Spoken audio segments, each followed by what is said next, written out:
Hello friends, welcome back to my channel जिसका नाम है एम होम साइंस इंडिया। और आज हम बात करने वाले हैं अपने नए टॉपिक के लिए जिसका नाम है मधुमेह। मधुमेह यानी कि डायबिटीज़। ये आपका आता है उपचारात्मक पोषण में सम्मिलित कौन कौन सी बीमारियां होती है, कौन कौन सी जो डिजीज़ होती है वो हम अपने खाने के द्वारा या अपनी डाइट के द्वारा उनको ठीक कर सकते हैं। ठीक है फ्रेंड, तो आज हम बात करते हैं डायबिटीज़ के बारे में कि डायबिटीज़ क्या है, ये किस तरीके से फैलती है और इसे होने के लिए कौन कौन से अवस्था में इसको हम रखते हैं। ठीक है, तो ये जो डायबिटीज़ की बीमारी है ये हमारे देश में ही नहीं बल्कि पूरे विश्व में लाखों लोगों में फैली हुई है। पूरे विश्व में लाखों लोगों में फैली हुई है। और जो इसकी सामान्य आप अपने सामान्य अवस्था में भी इसका साधारण से बिना डॉक्टर के, आप कह सकते हैं कि बिना डॉक्टर के भी इसका पता लगाया जा सकता है कि आप में डायबिटीज़ यानी कि मधुमेह के लक्षण दिखाई देते हैं या नहीं देते। क्योंकि सामान्य आमतौर पर जो जनरली हम लोग बात करते हैं कि डायबिटीज़ को हम किस तरीके से मेज़र कर सकते हैं, तो 80 से जो बोल सकते हैं आप 80 टू 100 मिलीग्राम प्रति लीटर में 100 मिलीलीटर ब्लड होता है। यानी कि 80 से 100 मिली ग्लूकोज होता है। 100 मिलीलीटर ग्लूकोज में आपका 100 मिलीलीटर ब्लड पाया जाता है।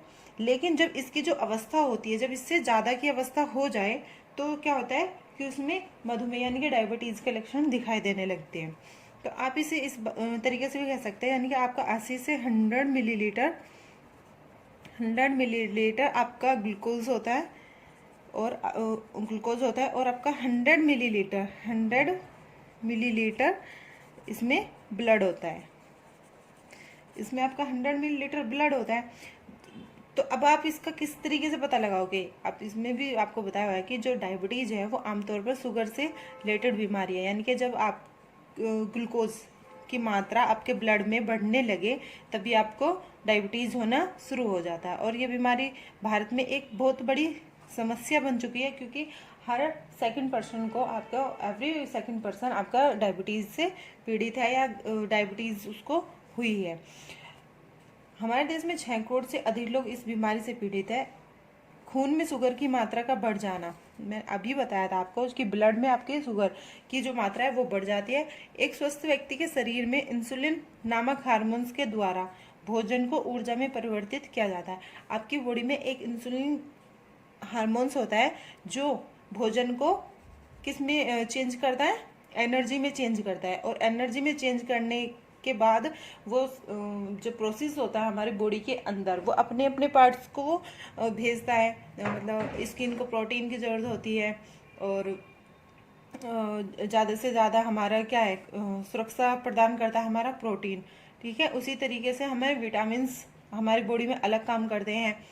फैट हमारी बॉडी में अलग काम करता है। फैट भी हमारा ज़्यादा एनर्जी का ही कार्य करता है। ठीक है, मधुमेह यानी डायबिटीज से पीड़ित लोगों के शरीर में इंसुलिन की मात्रा पर्याप्त नहीं होती। क्यों नहीं होती? क्योंकि जो हमारा हार्मोन्स है वो इंसुलिन नामक हार्मोन्स को बनने में कमी करने लगता है। यानी कि वो हमें इंसुलिन हार्मोन्स को बनने नहीं देता। और जब इंसुलिन हार्मोन्स नहीं बनता तो हमारा जो भोजन है वो एनर्जी में चेंज नहीं होता। और एनर्जी में चेंज ना होने की वजह से हमारी बॉडी को पूरी जो एनर्जी होती है वो नहीं मिलती। तो उसकी वजह से क्या होता है कि हमारे ब्लड में ग्लूकोज की मात्रा बढ़ने लगती है। और जब ग्लूकोज की मात्रा हमारे ब्लड में बढ़ेगी तो हमें क्या हो जाएगा, हमें डायबिटीज हो जाती है।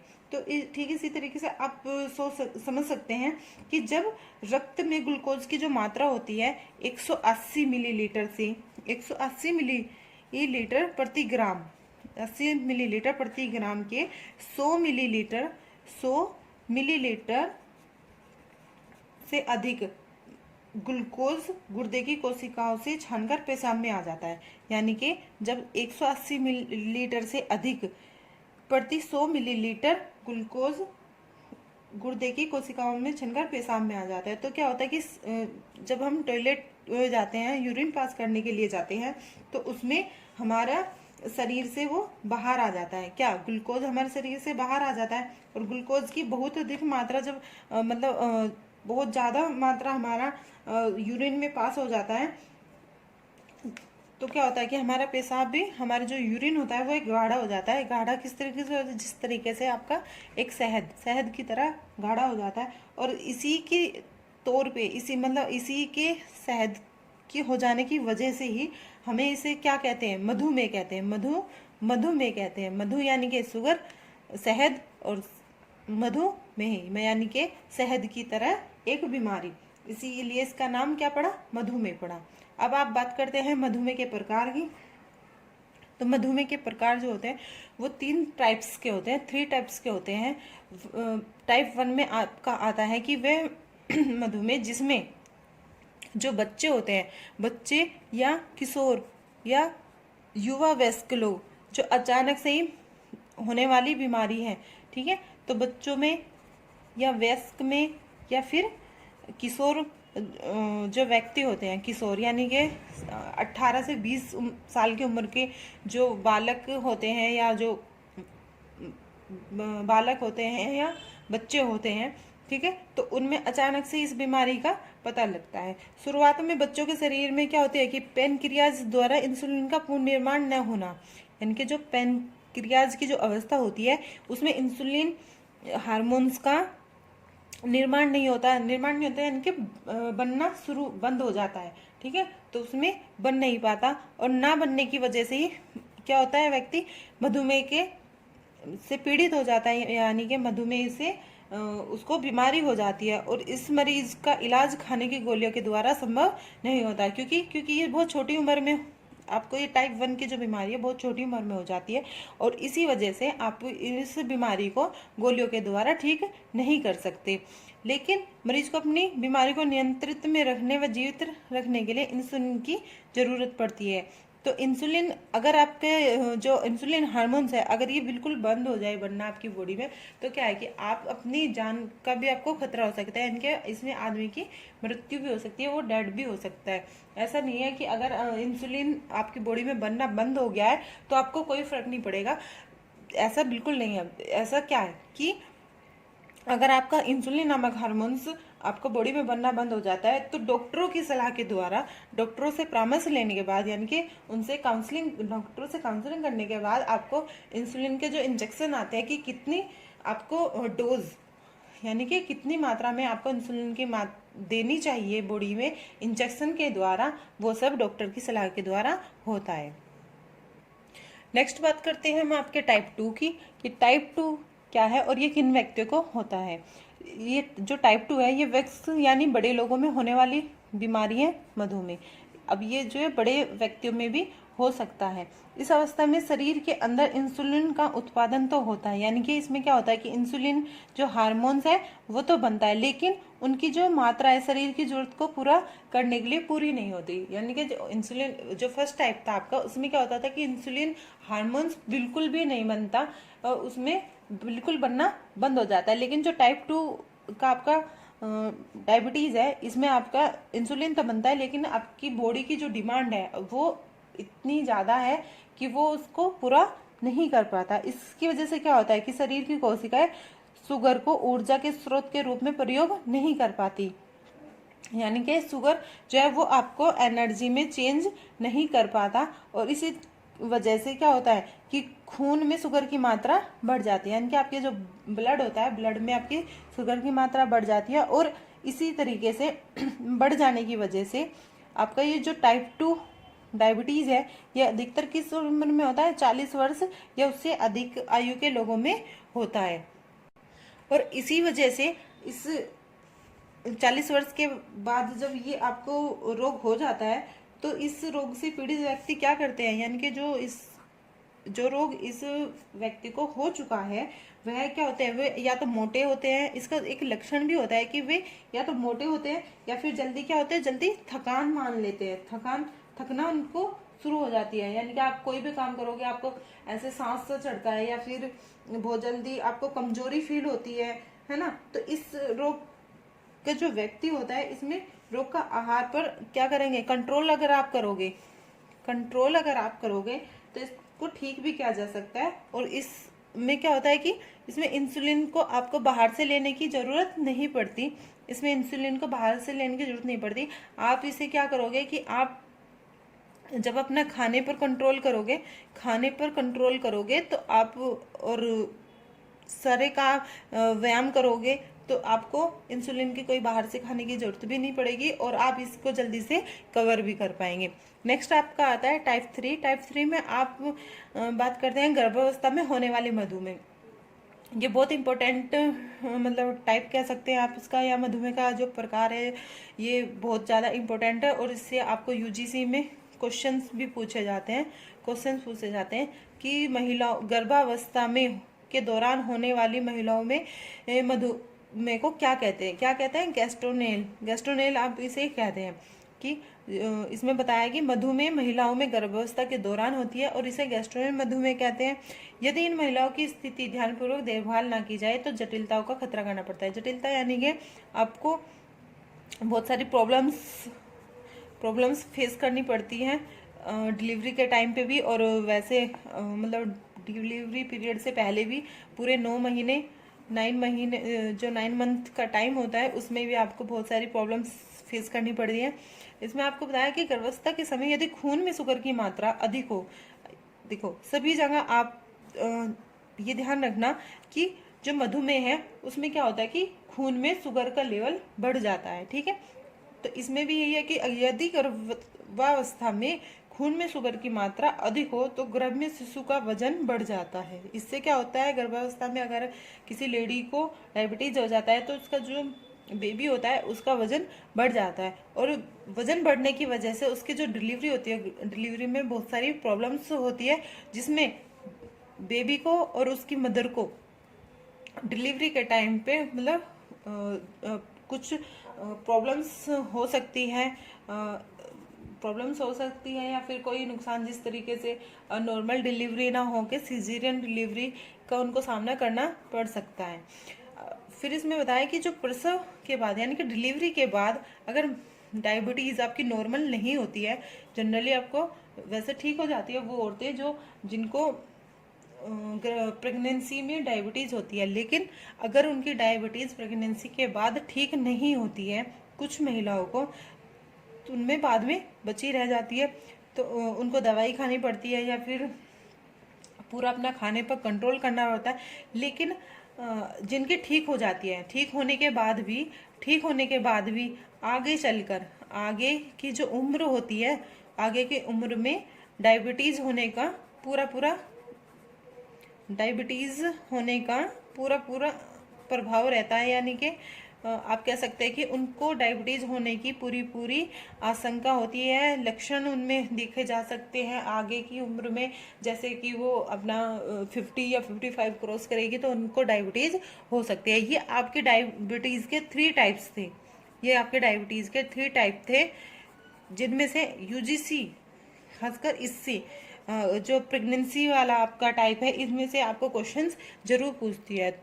तो आप एग्जाम में जाने से पहले एक बार इसको जरूर रीड कर लेना अच्छे से कि इसको क्या कहते हैं। इसको गैस्ट्रोनल मधुमेह कहते हैं और इसमें बच्चे का जो है वजन बढ़ जाता है और इसकी जो डिलीवरी होती है उसमें प्रॉब्लम्स होती है, या फिर जो मधुमेह जो डायबिटीज़ होती है वो डिलीवरी के बाद में ठीक हो जाती है लेकिन उसके बाद भी उसको होने का खतरा रहता है।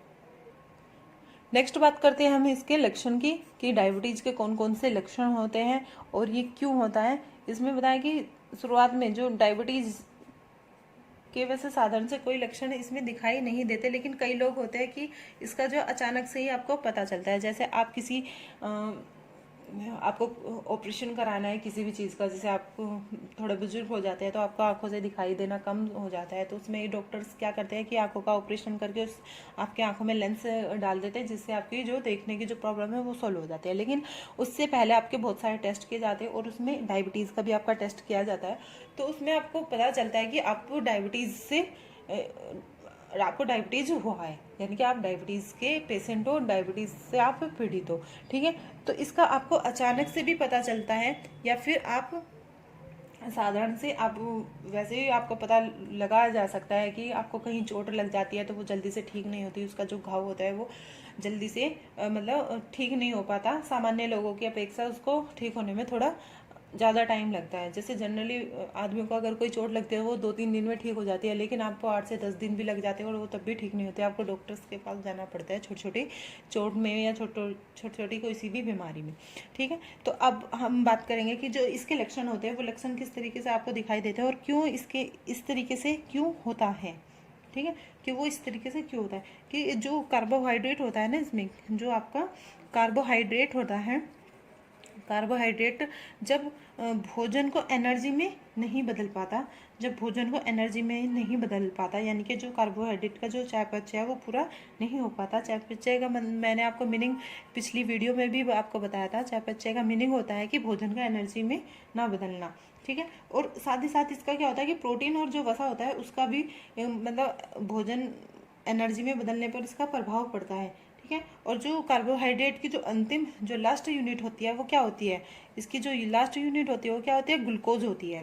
कार्बोहाइड्रेट की लास्ट यूनिट ग्लूकोज होती है। तो ग्लूकोज के ऑक्सीकरण के द्वारा, ग्लूकोज के ऑक्सीकरण के द्वारा कोशिकाओं को ऊर्जा प्राप्त होती है। यानी कि जब ग्लूकोज अपना कार्य करना शुरू करता है तो उसी के माध्यम से जो आपकी सेल्स होती है, सेल्स को एनर्जी मिलना शुरू हो जाता है। लेकिन जो ग्लूकोज की ये जो एक्स्ट्रा जो मात्रा होती है इंसुलिन में उपस्थित ग्लाइकोजन में परिवर्तित होकर शरीर के विभिन्न भागों में पहुंचती है। यानी कि जो ग्लूकोज का ग्लाइकोजन में बदलना, ग्लूकोज का ग्लाइकोजन में बदलना और ग्लाइकोजन का बदल के वो अलग अलग बॉडी के अलग अलग पार्ट को वो फिर उनके पार्ट के द्वारा आप अपना भाग भेज देता है कि तुम्हें एनर्जी का काम करना है, प्रोटीन को प्रोटीन का काम करना है, विटामिन को काम करना है। और इसी तरीके से सारे के सारे भागों को बांटने के बाद जो एनर्जी बच जाती है वो हमारा कहाँ इकट्ठा हो जाती है, वो हमारी यकृत में इकट्ठा हो जाती है।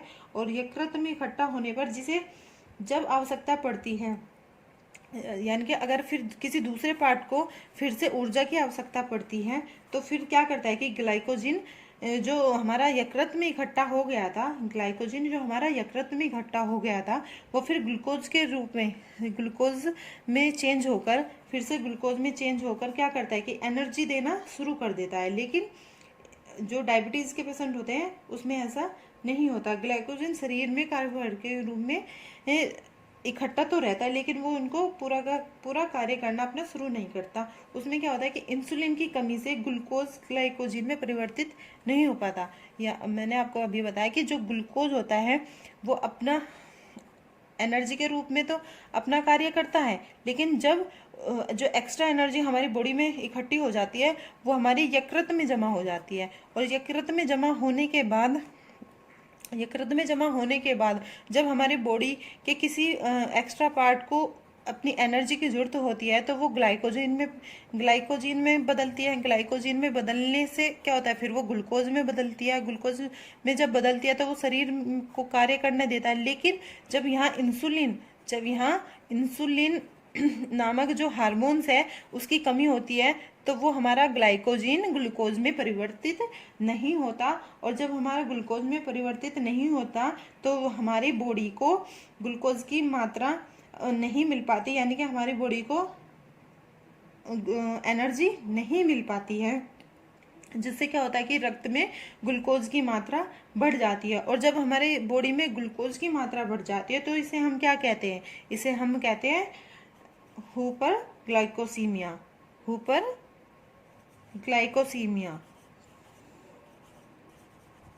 हाइपरग्लाइकोसीमिया इसे हम कहते हैं, ठीक है। और जब हाइपरग्लाइकोसीमिया किस स्थिति में होती है, जब 180 मिलीग्राम प्रति 100 मिलीलीटर से अधिक हमारा ग्लूकोज इकट्ठा हो जाता है बॉडी में, ठीक है। तो ग्लूकोज मतलब ग्लूकोज यूरिन के द्वारा हमारा बाहर आना शुरू हो जाता है, ठीक है। ग्लूकोज हमारे यूरिन के द्वारा बाहर आने लगता है तो इसी अवस्था को हम क्या कहते हैं, ग्लाइकोसूरिया कहते हैं, ठीक है।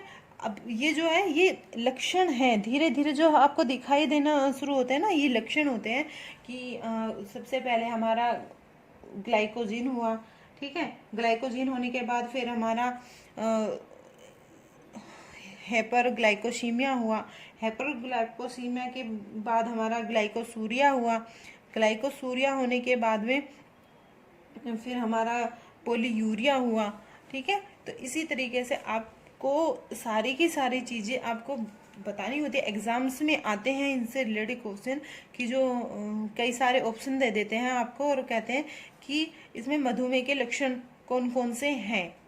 ठीक है, तो आपको कोई एक ऑप्शन तो चूज करना आता नहीं है कुछ एग्जाम में, तो आपको 6-7 आपको ऑप्शन देते हैं और फिर आपको ऑप्शन में देते हैं कि इसमें बताइए कि कौन सा है, पहला, दूसरा, तीसरा, चौथा, पांचवा। कोई एक ऑप्शन इसमें नहीं होता, लेकिन बाकी के 3 से या 4 ऑप्शन उसमें सही होते हैं और उसमें से आपको छाड़ने होते हैं। ठीक है, जो आपको बार बार पेशाब जाना पड़ता है, यानी कि जो आपको टॉयलेट बार बार जाने की जो आदत होती है, कुछ लोगों में तो जनरली होती ही है, लेकिन कुछ टाइम के बाद यदि आपको 40 साल के बाद या इससे पहले भी, जैसे किशोर लोगों में भी आपको बताया गया है, जो एडल्ट होते हैं उनको भी अगर बार बार टॉयलेट जाना ऐसा लग रहा है कि हमारे हार्मोन्स चेंज हो रहे हैं, हमें अब कुछ दिनों से ऐसा हो रहा है कि बार बार टॉयलेट जाना पड़ता है, तो अब वो लोग भी आपका अपना डायबिटीज़ का चेकअप करा सकते हैं।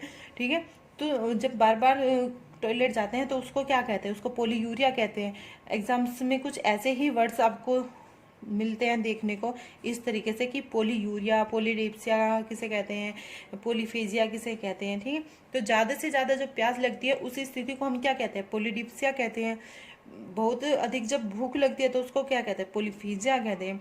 या फिर जो इसका पीड़ित व्यक्ति होता है डायबिटीज से, उसका असामान्य रूप से वजन कम होना शुरू हो जाता है, यानी कि धीरे धीरे व्यक्ति दुबला पतला सा दिखाई देने लगता है, या फिर जल्दी थक जाता है काम करते करते, या फिर उसे चक्कर आना, धीरे धीरे उसकी जो एनर्जी होती है वो हमारा ब्लड से एनर्जी नहीं दे पाता हमारा शुगर डायबिटीज़ वाले व्यक्ति को, तो उसका क्या आता है कि उसको कमजोरी फील होने लगती है। और जब इंसान को कमजोरी फील होने लगती है, उसको चक्कर आने लगते हैं या जल्दी थक जाता है, तो स्वाभाविक ही है कि उसमें चिड़चिड़ापन की भी लक्षण दिखाई देने लगती है। उसको ठीक से नींद नहीं आती, नींदें कम आती है, आंखों की रोशनी कमजोर हो जाती है। ठीक है, आंखों की रोशनी कमजोर होती है या फिर धुंधला दिखाई देने लगता है। इसमें आपको देखो सिंबल्स भी दे रखे हैं कि ज़्यादा प्यास लगती है, बार बार पेशाब जाना पड़ता है, वजन कम हो जाता है या जल्दी थक जाते हैं आप, आंखों की रोशनी कम हो जाती है, चक्कर आने लगता है, बार बार त्वचा मसूड़े और इन्फेक्शन आपको शुरू हो जाता है, टॉयलेट इन्फेक्शन होने लगता है, चोट या घाव। अभी मैंने आपको बताया था जो चोट या घाव होते हैं वो देर से बढ़ते हैं, जल्दी से ठीक नहीं होते। जो आपके जो प्राइवेट पार्ट्स होते हैं उनमें क्या होता है, इन्फेक्शन की वजह से खुजली होना शुरू हो जाता है।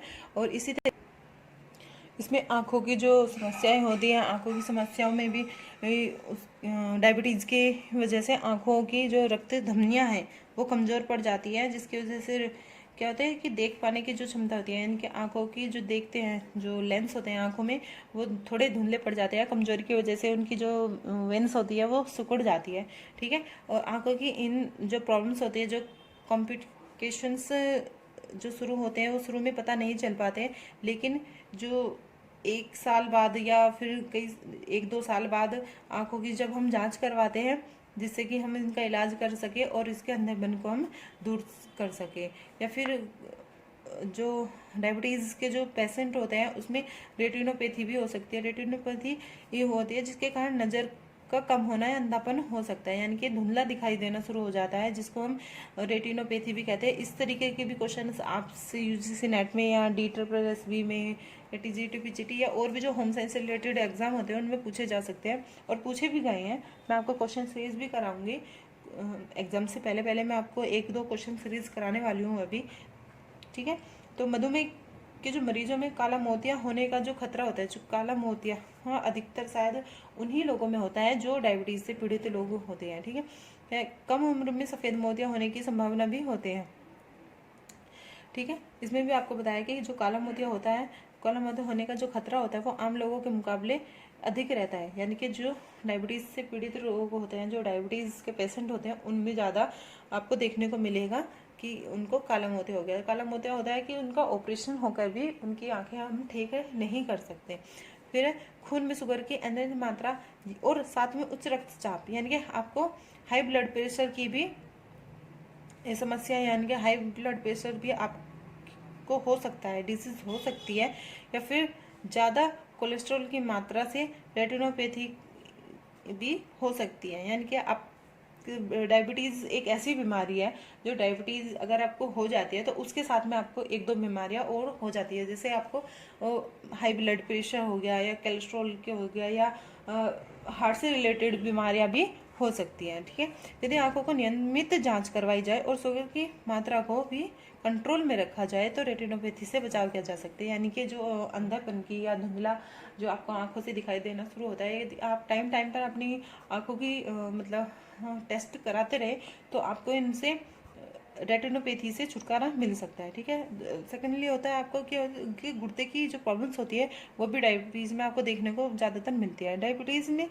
के कारण जो किडनी होती है, किडनी की रक्त धमनियों को भी हमारा नुकसान पहुंचता है, और इस प्रकार गुर्दों का होने वाला जो नुकसान है उसको नेफ्रोपैथी कहते हैं। नेफ्रोपैथी कहते हैं इसको, रेटिनोपैथी कहते हैं और इसको नेफ्रोपैथी कहते हैं। तो इसमें आपको ध्यान रखना है कि जो आंखों में होती है रेटिनोपैथी, रेटिनोपैथी यानी कि आपको रेटिना से आप लॉजिक अपना लगा लोगे कि रेटिना से रिलेटेड रेटिनोपैथी आपको बीमारी होती है, और गुर्दों से रिलेटेड आपको नेफ्रोपैथी बीमारी होती है। शुरुआत की अवस्था में कुछ लक्षणों का पता नहीं चल पाता, लेकिन बाद में जैसे जैसे गुर्दों में होने वाले जो नुकसान है उनका जल्दी पता लगाया जा सकता है और इलाज भी इनका किया जा सकता है। अगर आप टाइम टाइम पे अपनी बॉडी का चेकअप कराते हैं तो फिर आपको सभी चीज़ों का पता टाइम से लग जाता है और उससे आप अपनी बीमारी को कंट्रोल भी कर सकते हैं।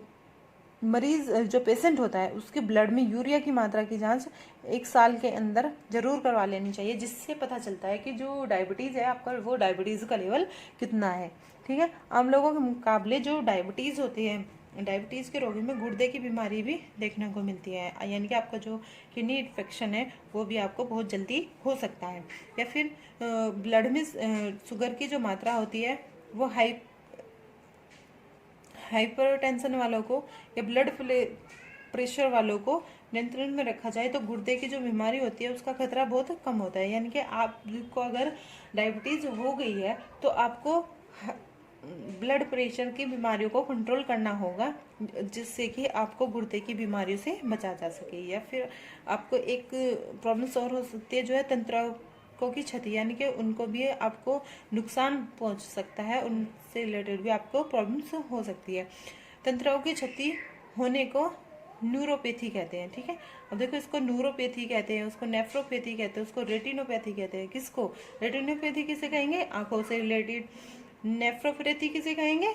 गुर्दे से यानी कि किडनी से रिलेटेड। और तंत्रिकाओं से रिलेटेड किसे कहेंगे? न्यूरोपैथी। ठीक है, अब खून में जो शुगर की जो मात्रा होती है, जो मात्रा यानी कि ये जो डोज होती है वो बहुत ज़्यादा हो जाती है और तंत्रिकाओं की कोशिकाओं में सूजन आ जाती है। यानी कि जो आपके पैर होते हैं, जो पैरों की मसल्स होती है वो सूज जाती है। ठीक है, कुछ आपको नहीं आपकी फैमिली में भी अगर आपके दादा हो गए या माँ होती है, दादी माँ होती है, ठीक है, उनको भी आप देखते होंगे कि उनके पैरों में सूजन आ जाती है। समय के साथ ये तंत्रिकाएं शरीर के अन्य भागों को संकेत भेजने की क्षमता खोने लगती है। कैसे कि उनकी वजह से क्या होती है कि आपको कई सारी मतलब ऐसे सिम्टम्स आपको दिखाई देने लगते हैं कि आपको पता चल जाना चाहिए कि आपको शायद डायबिटीज़ जैसी बीमारी हो चुकी है और आपको चेकअप अपना कराना चाहिए टाइम टाइम से। या तो आपके जो पैर होते हैं, शरीर के जो निचला भाग जलन या सुन्न होना महसूस हो जाता है। ठीक है, सुन्न यानी कि आपकी बॉडी ऐसी हो जाती है कि आपको कोई मतलब टच कर रहा है तो आपको पता नहीं चलेगा कि हाँ कोई आपको टच कर रहा है। पेट और आंतों की क्रियाओं में बदलाव, यानी कि जो आपका स्टमच होता है और आपकी जो आंतें होती है, आंतों को आप अंदर ही अंदर कुछ एक्टिविटी उनमें बदलाव होने लगता है, क्रिएटिविटी में बदलाव होने लगता है। ठीक है, जब तंत्रिकाओं को नुकसान पहुंचता है तो पैर में चोट लगने पर कोई दर्द महसूस नहीं होता। यानी कि जब तंत्रिकाओं को नुकसान पहुंचता है, यानी कि जो आपकी वेन्स है, आपको कोई भी चोट लगी, जैसे इस पिक्चर में आपको दिखाया गया है कि इसको चोट लग गई, चोट लगने पर आपको कोई दर्द महसूस नहीं होता। और क्या होता है कि जो जख्म होता है, जख्म भी लेट भरता है, यानी कि जल्दी से ठीक नहीं हो पाता। तो लेकिन जब तक समस्या पता चलता है तब तक घाव बुरी तरह से जो है इन्फेक्शन हो चुका होता है उसमें, कि आपको किस वजह से आपका जो घाव है वो अभी तक नहीं भर रहा है। अब बात करते हैं हम इनकी डायबिटीज़ की जांच की, यानी कि इनके हम जो टेस्ट करते हैं वो टेस्ट कितने होते हैं और किस किस तरीके से हम टेस्ट के द्वारा अपनी डायबिटीज़ जैसी बीमारी का हम पता लगा सकते हैं। तो फ्रेंड्स, जैसे अभी आपने देखा कि जो इसके 3 टाइप्स होते हैं और 3 ही टाइप्स आपके जो होते हैं इसके टेस्ट करने के होते हैं। तो सबसे पहले जो हम टेस्ट करते हैं वो फास्टिंग प्लाज्मा ग्लूकोज टेस्ट होता है और जो खाली पेट किया जाता है, ठीक है। यानी कि सुबह सुबह उसको हम कर सकते हैं, या फिर कह सकते हैं कि 7 से 8 घंटे हमने 7 से 8 घंटे पहले तक भी हमने कुछ ना खाया हो। तो ऐसी स्थिति सिर्फ हमारी तभी हो सकती है जब हम रात में सोकर, यानी कि सुबह हम सोकर उठे हो और उठने के बाद फिर हम खाली पेट डॉक्टर के पास जाके अपना चेकअप करा सकते हैं। तो इस तरीके से क्या होता है कि खाली पेट कराने से जो इसकी जो मात्रा होती है वो एकदम सही, एकदम टेस्ट में निकल के आती है। तो इसकी जो सही मात्रा है 126 मिलीग्राम से अधिक हो तो इसमें क्या होता है कि ये माना जाता है कि आपको डायबिटीज है, ठीक है। इसकी जो मात्रा का जो स्तर होता है एक 125 मिलीग्राम प्रति 100 मिलीग्राम आपका बॉडी में ब्लड में होना चाहिए। लेकिन आपका अगर 125 से यानी कि 126 अगर मिलीग्राम आता है तो आपको डायबिटीज इसमें माना जाता है। फिर आपका सेकेंडली दूसरा टेस्ट होता है कि ओरल ग्लूकोज टोलरेंस टेस्ट, ठीक है। ओरल ग्लूकोज टोलरेंस टेस्ट, इसको OGTT के नाम से भी हम जानते हैं, इसको OGTT के नाम से भी हम जानते हैं। इनसे रिलेटेड आपको क्वेश्चंस भी आते हैं, ठीक है। तो इसकी जो जांच होती है वो एक ग्लूकोज होता है ना। तो इसमें बताया हुआ है कि जो व्यक्ति की जो जांच हम करते हैं, जो पर्सन की हम जांच करते हैं, उसको हम 75 ग्राम ग्लूकोज पिलाते हैं और ग्लूकोज पीने के 2 घंटे बाद तब हम उसका ब्लड का जो हम सैंपल लेते हैं, ब्लड के सैंपल के द्वारा हम इसका पता लगाते हैं कि उस व्यक्ति को डायबिटीज़ है या नहीं है। तो इसी स्थिति में क्या करते हैं कि जो ब्लड है, ब्लड में ग्लूकोज की जो मात्रा होती है वो 200 मिलीग्राम, ठीक है, 200 मिलीग्राम से अधिक है तो मधुमेह की बीमारी को माना जाता है। यानी कि आपको 200 मिलीग्राम से कम, 200 मिलीग्राम से आपको कम आपकी मात्रा आनी चाहिए तो आप एक स्वस्थ व्यक्ति होंगे। और यदि आपकी 200 मिलीग्राम से अधिक की मात्रा आती है तो आप डायबिटीज़ के रोगी या डायबिटीज़ के पेशेंट आपको माना जा सकता है। अब हम बात करते हैं इसके तीसरे टेस्ट की। इसमें आपका जो तीसरा टेस्ट है वो आपका टेस्ट है ग्लाइसिटेड हीमोग्लोबिन टेस्ट, या फिर इसको आप बोल सकते हैं HbA1c, ठीक है। इससे बहुत बार आप अपने प्रीवियस ईयर के पेपर्स में भी देख सकते हैं कि इससे बहुत बार आपका क्वेश्चन पूछा गया है। इसमें क्या इसका ये जो टेस्ट है, इस टेस्ट की जो प्रोसेस है वो क्या है कि इसमें 3 महीने, ठीक है, इसमें 3 महीने पहले भी अगर आपको डायबिटीज़ का कोई लक्षण दिखाई दिया होगा तो उसकी भी आप इसमें रिपोर्ट में पता चल सकता है, ठीक है।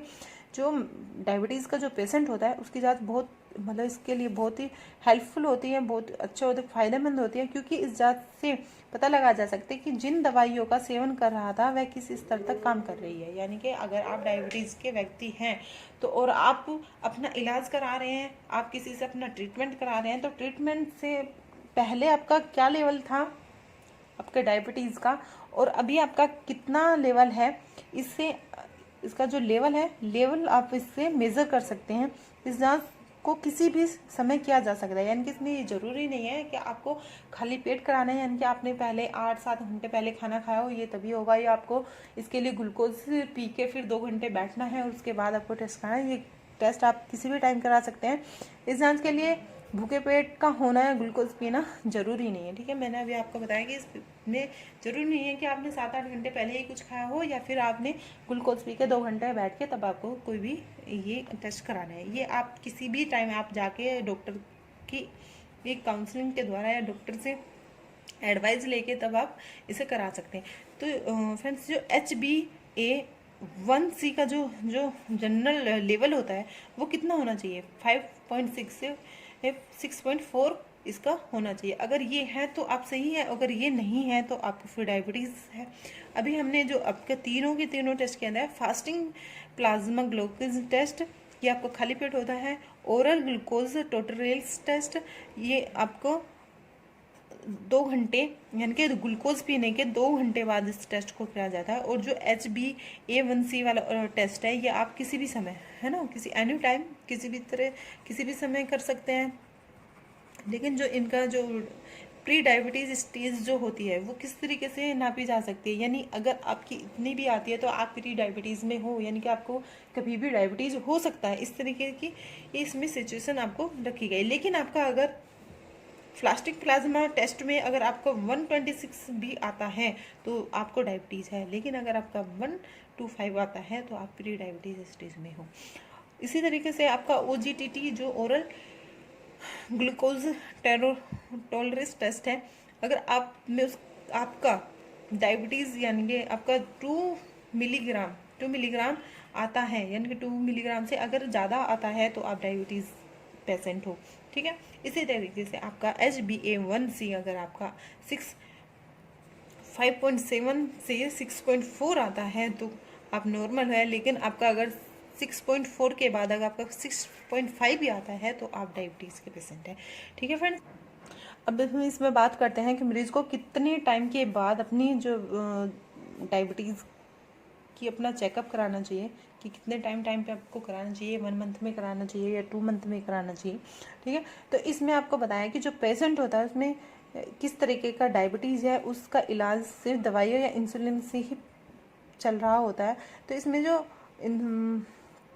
शुगर होता है, ठीक है, जो शुगर की जो मात्रा होती है उसकी जांच की जो टाइम होता है जांच का, यानी कि जो आप टेस्ट कराते हैं वो मरीज़ की दवाई के रूप से, यानी कि जो पेशेंट अपनी दवाइयाँ खा रहा है या उसका किस तरीके से डॉक्टर से वो सलाह लेकर खा रहा है या फिर किसी देसी नुस्खे से खा रहा है, वो उस पर डिपेंड करता है कि आपको कितने टाइम बाद अपनी जांच कराना चाहिए, इनका अपना कितने टाइम के बाद में अपना टेस्ट कराना चाहिए। लेकिन जो टाइप 2 वाले जो मरीज़ होते हैं उनके खाने की दवा पर डिपेंड करता है कि उन पर इंसुलिन पर जो निर्भर मरीजों की तुलना में उनका शुगर का ज़्यादा या अधिक होने की संभावना कम होती है। यानी कि जो लोग इंसुलिन के इंजेक्शन्स या इंसुलिन की जो डोज एक्स्ट्रा बाहर से नहीं लेते हैं, वो सिर्फ अपने खाने के द्वारा ही अपने इंसुलिन का जो हार्मोन्स है उनकी पूर्ति करते हैं, तो वो उनके खाने पर डिपेंड करता है कि वो को कितने दिन के बाद करनी चाहिए, ठीक है।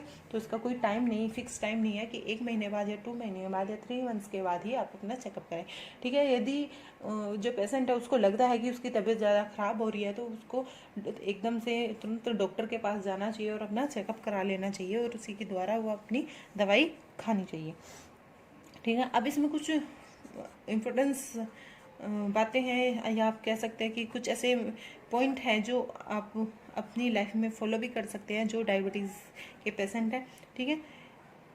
यह एक सुनिश्चित कर ले कि जो स्क्रिप्ट की जो एक्सपायरी डेट की जो समय सीमा है वो समाप्त नहीं हुई हो, यानी कि जो आप इंसुलिन लेते हैं उन्हें आप देख कर ले कि वो एक्सपायर ना हुई हो, ठीक है, वो एक्सपायर ना हुए। जो मीटर पे लिखे निर्देश हैं, जो उन पे लिखे हुए जो आपके रूल होते हैं या फिर उनको आप बोल सकते हैं कि गाइडेंस उन पे दी हुई होती है कि किस तरीके से आपको लेना है और क्या करना है, वो उनको पहले से ही देख ले। एक बार जांच के पूर्व अपने हाथ अवश्य धोए और सुखाएं, यानी कि जब आप किसी भी डॉक्टर के पास जाते हैं तो आप खुद को एकदम क्लीन रखना चाहिए, हाइजीनिक आप होकर आपको जाना चाहिए। खून की बूंद लेते समय हर बार अलग उंगली का प्रयोग करें, यानी कि आप जब भी डायबिटीज़ का जो पेशेंट होता है उसको ब्लड सैंपल के लिए उसकी फिंगर में एक पिन लगाई जाती है जिससे कि ब्लड लिया जा सके, तो आप बार बार सिर्फ एक ही उंगली का यूज़ ना करें। ऐसा करने से आपका क्या होता है, वहाँ पे आपको घाव बन सकता है, इन्फेक्शन होने का आपको डर रहता है। अपने ग्लूकोज मीटर को हर 2 साल में अवश्य बदल लें, यानी कि जो आपका ग्लूकोज का जो मीटर है उसको आप चेंज करते रहें। और कोई लक्षण न होने पर भी जांच में शुगर की मात्रा ज़्यादा या कम आ रही है तो ग्लूकोज मीटर की जांच करो। यदि आप जिस लेवल से आप अपना ग्लूकोज लेवल को चेक करा रहे हैं, मेज़र करा रहे हैं, यदि उसमें फिर भी आपको कोई ऐसा लक्षण दिखाई नहीं दे रहा कि आपको डायबिटीज़ है तो आप उसको भी चेंज करा सकते हैं, ठीक है। खून में शुगर की मात्रा की जांच करने वाले उपकरणों की सुरक्षा व उचित परिणाम के लिए उनका देखभाल उनकी बहुत ज़्यादा ज़रूरत होती है, ठीक है। अब बात करते हैं अपने इसकी, यदि ये सारे आप फॉलो कर रहे हैं, ठीक है, तो आपको डायबिटीज़ जैसी बीमारी, मतलब एक बीमारी, ये ऐसी बीमारी है एक के साथ एक बीमारी फ्री मिलती है, एक के साथ एक बोनस गिफ्ट होता है। तो अगर आपको इस वीडियो में कोई भी ऐसी चीज़ लगी हो कि मैंने इसमें इंक्लूड नहीं की है या मैंने आपको नहीं बताई है तो आप मेरे को ज़रूर बताइएगा। और अगर आपको लगता है कि हाँ वीडियो आपके लिए यूज़फुल है तो प्लीज़ मुझे कमेंट करिएगा। और मेरा जो टेलीग्राम चैनल है उस पर आप मुझे फॉलो कर सकते हैं। और मेरा टेलीग्राम चैनल है at home science with Sonia. Okay, with Sonia, ये मेरा टेलीग्राम चैनल का नाम है। आप मुझे इस पे भी कर सकते हैं क्योंकि मैं इस पे ये जो मैं कराती हूँ वहाँ पे मैं क्वेश्चन आंसर कराती हूँ, इन्हीं टॉपिक से रिलेटेड इन्हीं से क्वेश्चंस मैं बना के उन पे कराती हूँ। तो आप मेरे चैनल को अगर नए हैं तो सब्सक्राइब कीजिएगा, शेयर कीजिएगा और लाइक कीजिएगा, ठीक है। ओके, नेक्स्ट वीडियो में मिलते हैं।